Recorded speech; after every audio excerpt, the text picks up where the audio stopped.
So she...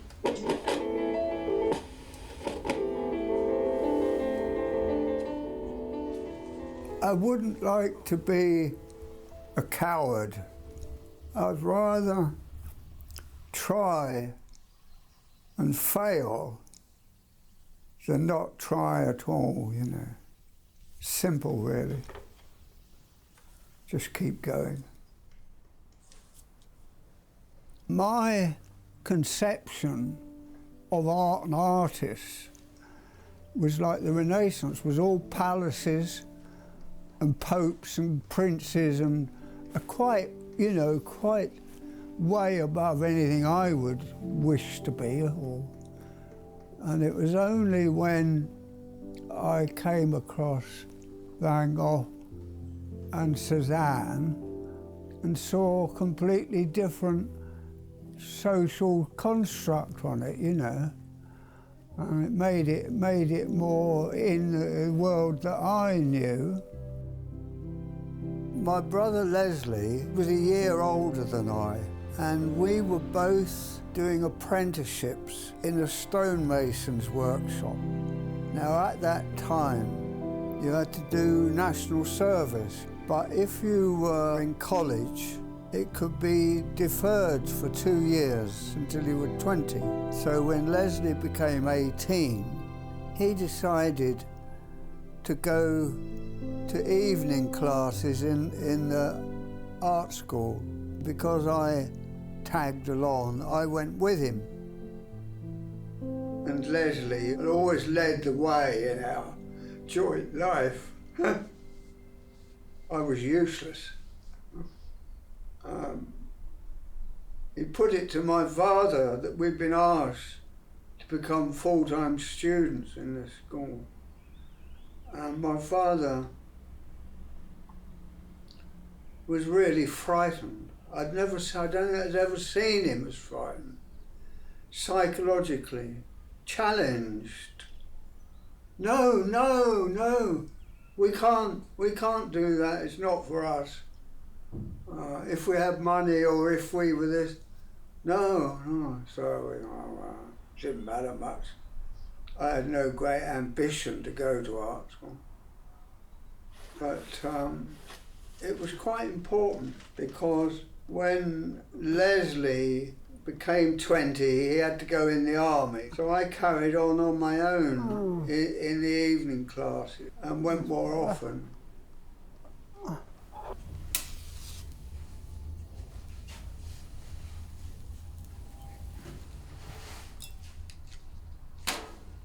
My father was a frustrated artist himself, and he played the violin for a while, and he made himself ill trying to play so much better than he could.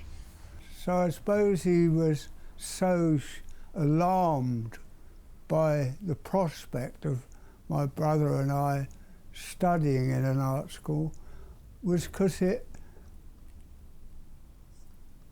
was something that he failed to do himself. And it's not good. It's not good to talk about it. It's not fair.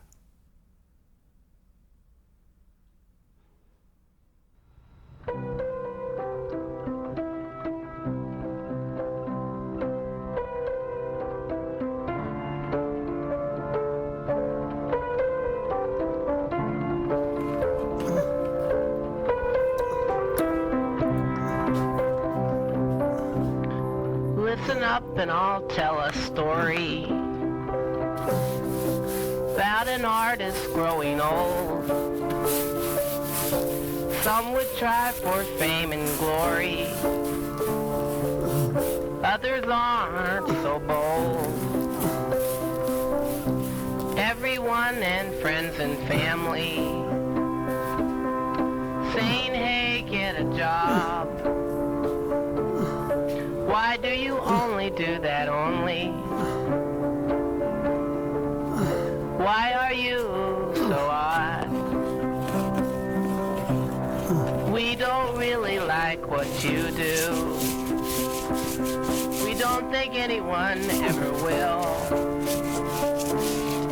It's problem that you have, and this problem's made you ill. Listen up and I'll tell a story about an artist growing old. Some would try for fame and glory, others aren't so bold.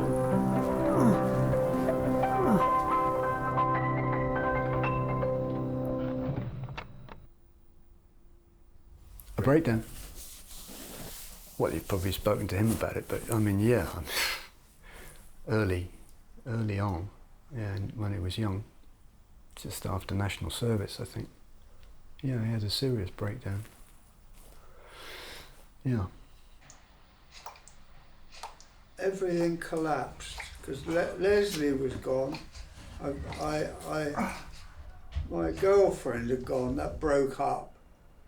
So I was like 19, completely, or felt very alone, not getting on with my father.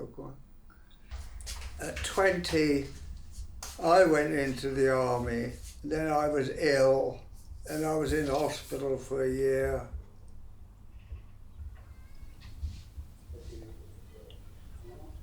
A doctor asked me if I thought the table I was sitting there was real. And I said, yes, definitely. And he asked it because there was a sense of some disjoint between me and the world. And I was walking around the grounds of this old-fashioned hospital, and there was a bicycle leaning against a hedge, and I realised that the bike was concretely real, but I couldn't get on it. I wasn't there. I could think about things, but the brain and the body weren't integrated, you know. If I said, get on it, I couldn't have got on it. I was separated from the world, and myself collapsed. Even while he was in hospital, he was busy, he was active, you know, because they had, you know, they believed in sort of keeping people busy as a sort of therapy, you know, sort of work therapy, and they had a print workshop, I think, or they printed leaflets or whatever, you know. So he was involved. He got into that, you know. But some of the things he went through, I mean, you know, it's hard to imagine. I was very unhappy. I thought, I can't live in the world. I would have to live in art. And it became clear that whatever life I was going to have would have to be as an artist. I was born. That's when my life began, really.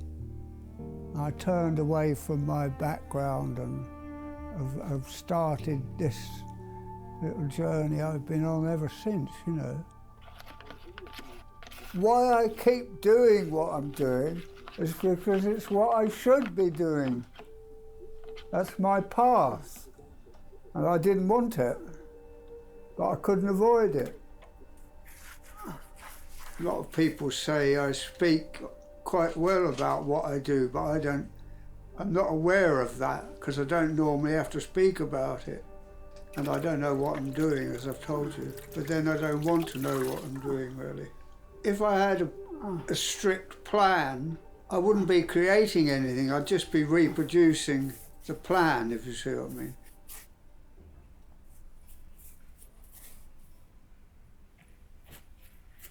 Every time you start, or I start, a new canvas, it's like daring me to do something that I thought I was battling oblivion.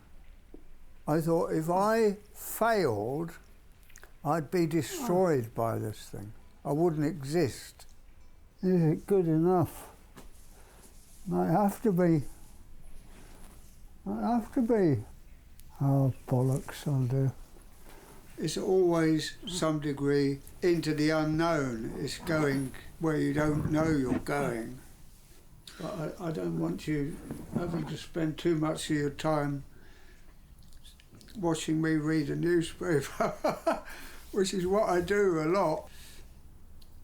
Because I have to sit. I mean, I've often, not so much now that I'm older, but years ago, I've sat here from like 9 till 5, being worried but not doing anything. And then maybe at the end of the day just getting up and doing something that I hadn't been able to do the whole bloody day, you know. So that my feeling was that when I'm here, if I'm in this place, even not doing anything, I'm still engaged in, I'm still actually preoccupied with what I'm not doing or what I'd like to do. So I think it's important just to be in amongst it, be part of it all the time. The first painting like this is in a way just to get rid of the canvas. It's just to get to another stage where it's in motion, you know. It wouldn't matter what I'd done. It doesn't matter what I do. It doesn't matter anyway what I do, but no, I don't have to think, oh, should it be this, should it be that? I've just got to get in, and then I've got to get in again and again, and hopefully it will begin to dictate what it should be eventually, but I don't know. But it works out.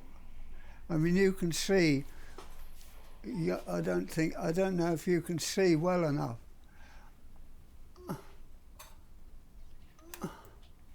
But that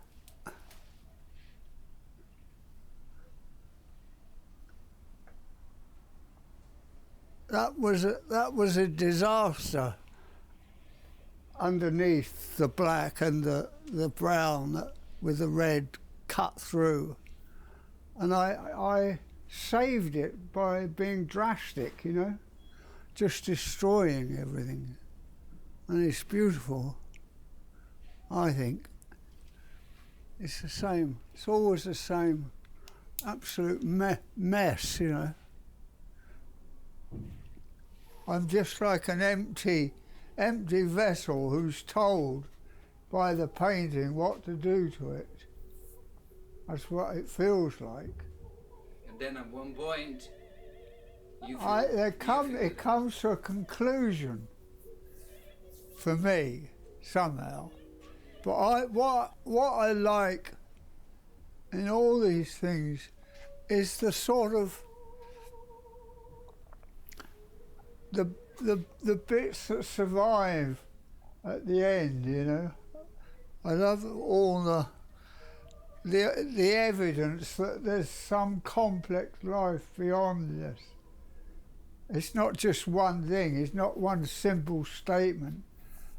It's like a lot of people arguing with one another, fighting. There's a battle sometimes. It's not that one is right and one is wrong. They're just voices, you know. It's like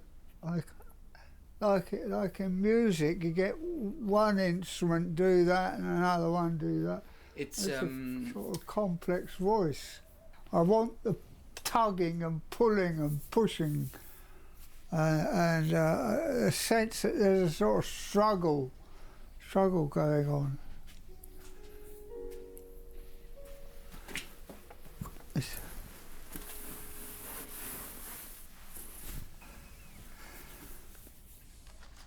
He's jumping around all over me.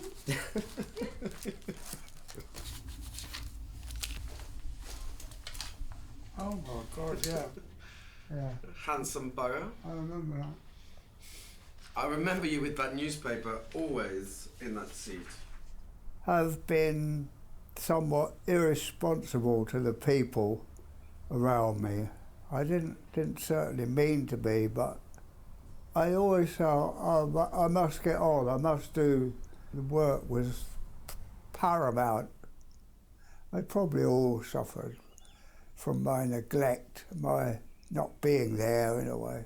I called my dad Brian a lot during my teenage years, and that's how I related to him. It was easier to relate to him as Brian, I suppose, because, you know, when you're, you know, in the presence of an artist who is really, really completely focused and dedicated on achieving their goal, you know, that kind of excludes a lot of other stuff that I think most people would think of as family life, and we definitely didn't have those. There was always kindness, you know, Dad is a very gentle person, but it was tough. You might argue that his focus has always been on what he wants. But we had enough. I mean, you know, I'm not complaining.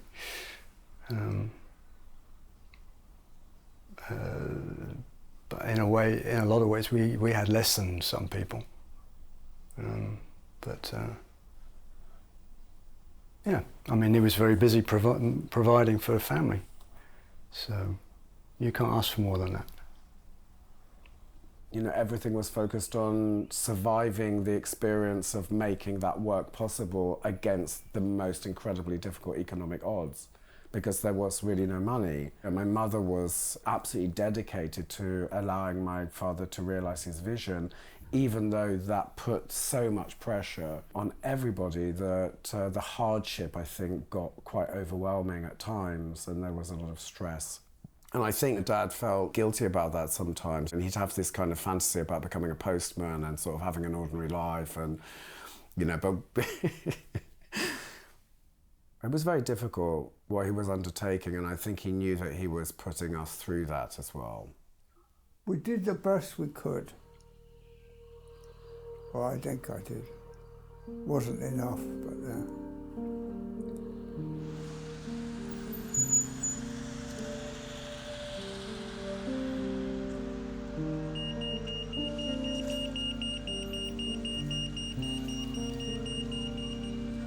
So I've been lucky.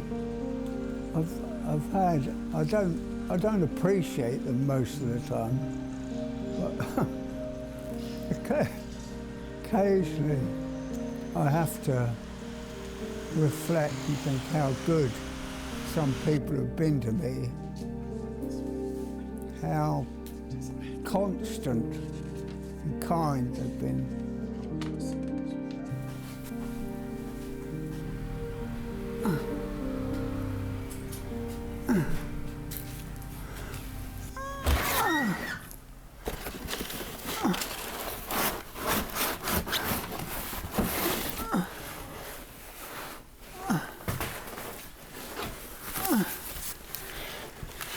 Look. What's that? Is that 88? Yeah. Is that? 88. See? It's not so different from where I am now, is it? Huh? No. It's got It's very you. fantastic. Lots of like cancellations. Oh, there we are.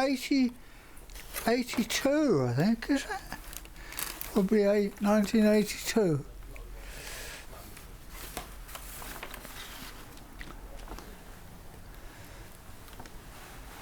I've worked really quite hard. I paint as well and as honestly as I can. So the fact that I got seemingly no recognition or so, nothing back, really worried me. I thought, it's perfectly obvious to other people this is a load of junk, you know. So I used to go round private galleries, important galleries, and see the work they were showing, or people with much bigger reputations than I. And I'd go and look at the work as honestly as I could, not to be either for it or against it, to try and see what it was, and what they had and what I didn't have, and I couldn't see it.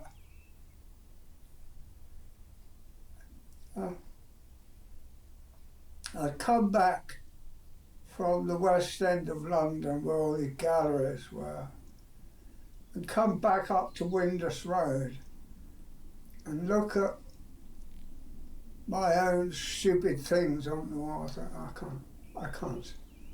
I can't see it. I just couldn't see it. I couldn't see how much better they were than I was. So I was utterly confused by my situation. I thought, if they've all made an international reputation, why can't I sell anything? I became exhausted, I suppose. I had no money, I had too much work to do. I thought, I just can't do it, I can't do it. I burnt all my work, burnt it all, pretty much everything. I got rid of a lot of work before without it being a catastrophe. It was just like clearing the decks to make space to do some more things. But on this occasion, when I burnt all this work, it was like committing suicide. I thought I'd killed myself. Listen up and I'll tell a story about an artist growing old. Some would try for fame and glory. Others just like to watch the world.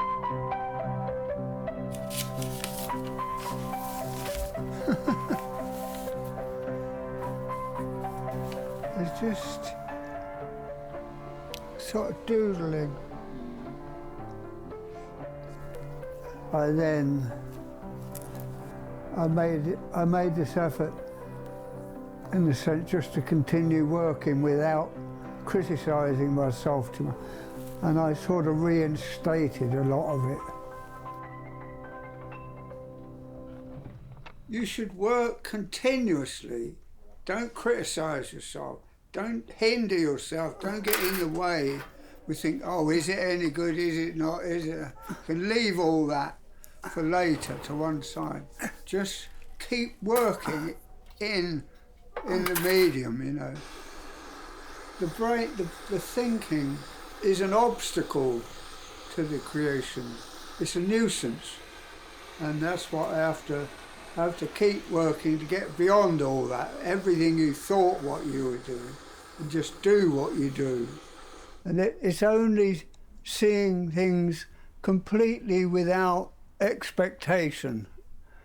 You know, no preconceptions, not thinking, oh, I'm going to look at something here. Just go into a room, oh my God, look at that, you know.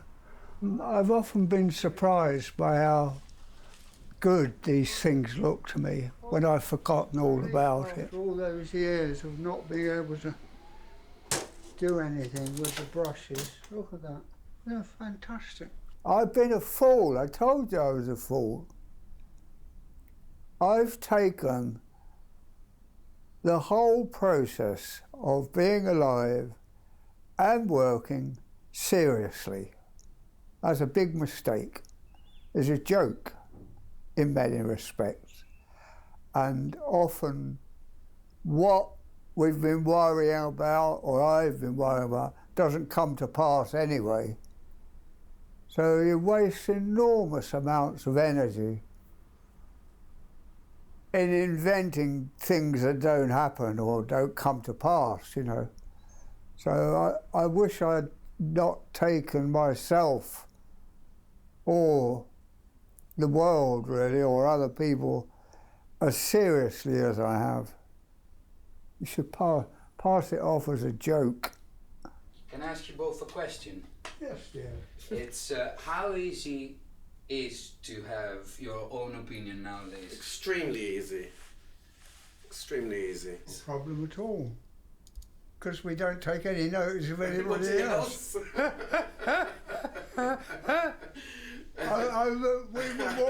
We were walking down the street one day, and he said, "What about other people?" I said, "What other people?"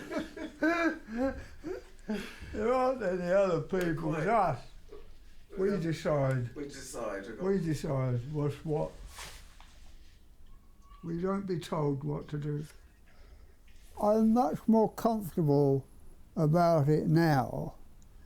I'm not as dependent on other people's opinion as I might have been once.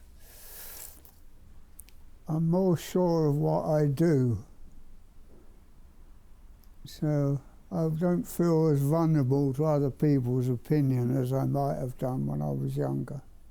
There's more playfulness, I think, in the later work, which is really nice to see that he's not giving himself such a hard time. That he's more at ease with himself, and you know, he just loves to make. He just loves to work. He loves to make. Oh, do you want some help? No. I don't trust you. I don't trust anybody. Oh, what, your work? Well, I can understand that. I can understand that, yeah. It isn't enough to please yourself. The thing has to be, in a sense, acknowledged by someone other than you. You're involved with it, it's you. But if it reaches somebody else, you know it's intelligible in a sense. You know, it has discernible meaning for somebody else, not just yourself. Perhaps there's something in my work that can be followed by other people. There's something they can respond to that's intelligible in a sense, you know, not just muck or not just random nonsense.